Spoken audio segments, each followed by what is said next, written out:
Hello, friends. This is Dave Hurwitz, executive editor at ClassicsToday.com, here to caution you against this.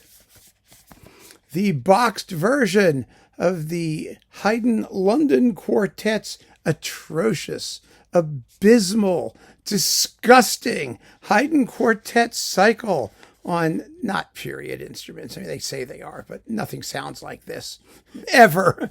Could have, would have. It's incredible. These are the worst Haydn Quartet performances ever conceived and recorded. It was a disaster of a set from the beginning, but they just kept on going. And of course, some of their buddies in the press praised them to the skies. It's such moral abomination, really, that should happen. The set itself is in one of these boxes of doom, so that when you pick it up, it's guaranteed to fall on your toe and probably break something. I just felt I had an obligation to tell you about this. So I actually paid for this, even though I have all the individual issues, and even though they're all just detestable. I really felt that it was a necessity. You can't live with yourself morally and ethically if you don't tell people about these things. So what's wrong with these performances? It's really much easier to hear what's wrong than to talk about them. And we did review at least 4 of the initial releases at ClassicsToday.com, Jed Disler and I. And a bunch of those are insider reviews with lots of comparisons to everybody, including some very good period instrument performances by the Festetics Quartet, for example, on Arcana, which is also in a box containing the exact same stuff, which is marvelous. Mind you, all of these sets say that they contain the complete string quartets. They don't. They start with Opus 9.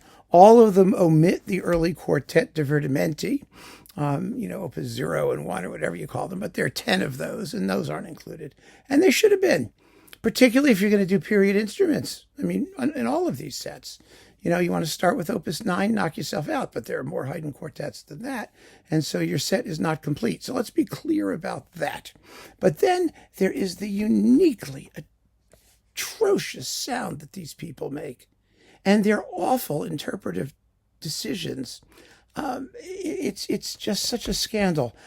I have reposted the original ClassicsToday.com reviews for insiders. Just go to the insider homepage. They're right there, and you can listen to all of the musical comparisons that illustrate what Jed and I talked about. But in the meantime, I have listened to the other things that we didn't review specifically, because it just doesn't make sense to keep reviewing things when they're awful every single time. It's best to just ignore them and hope they go away. Well, they didn't go away, so here we are again. Anyway, the bottom line, I was just playing the Emperor Quartet as a refresher, and after taking a shower and brushing my teeth and doing all the things I needed to, purify myself from that wretched experience, let me just tell you about it a little. The first movement is an allegro with slashing, dashing rhythmic chords. Cha-da-dum-bum-bum, da-dum-bum-bum-bum-bum, right? No. Their version is...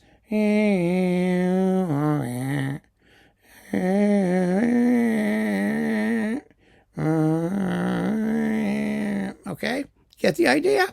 And then in the center, there's that fabulous Highland fling, sort of a dance with drone basses. Every quartet in the universe gets it, except these people. The dynamics are muted. It never gets above mezzo forte.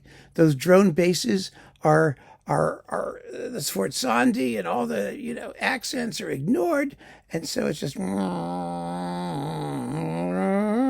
You just cannot believe how misguided this thing is.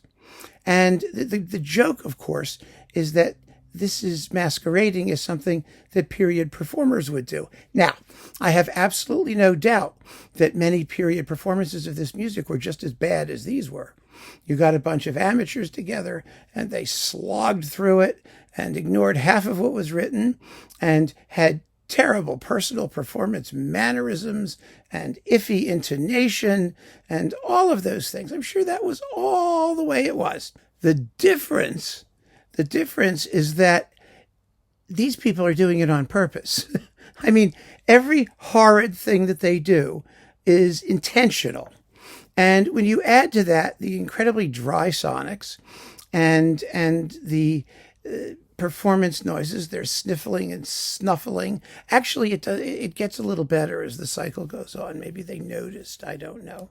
It just gets to be unbearable. Really, truly unbearable. And the saddest thing about it is that there are people who will recommend these, and there are people who will spend real money on them and think that this is the way Haydn quartets are supposed to sound. There is plenty of available competition, even if you want period instruments. You've got, like I said, the Festetics Quartet on Arcana. You've got the Mosaic Quartet. It's not a complete cycle, but they play beautifully. And then, of course, there are all the amazing performances of these works by people like the London Quartet on, normal instruments, playing quartet music the way quartet music is meant to be played, gorgeously, affectingly, with rhythm and energy and interpretive intelligence and all of those things. I mean, I was playing the Lark Quartet. My goodness, the first violin, her name is Catherine Manson, not to be confused with Charles, as I point out in one of my reviews. You just don't want to listen to these people. I mean, they're deliberately making the ugliest possible sounds. And, I know they think that this is some sort of aesthetic ideal, and they are so, so wrong. And the evidence is all over the recorded competition. Well, hello, you see. I mentioned the lark, and here was Finster salivating. But then when I played this lark, she just ran away. She wasn't going to touch that bird. She likes birds with a little meat on their bones, right? You're not gonna chomp on a lark that's this desiccated and emaciated. Anyway, Finster is recovering from oral surgery, so she's a little bit out of sorts, the poor thing. Hey, honey, I know. Anyway, so here we go. This is an abomination. It is repulsive. It is not worth it at any amount of money, even though I now own it. I'll hang on to it as a party record. It's not even a party record because it isn't any fun. It's just painful. And so, avoid the London Haydn Quartet. If I were Haydn, I would take them to court to have my name removed from theirs. They have no right to claim any authority or sanction to play this music. It's just a disgrace. Yeah. So keep on listening, friends, to people who, know what they're doing and who play the music with at least some of the respect and love that it deserves. And you'll be much better off. So take care. Thanks for joining me.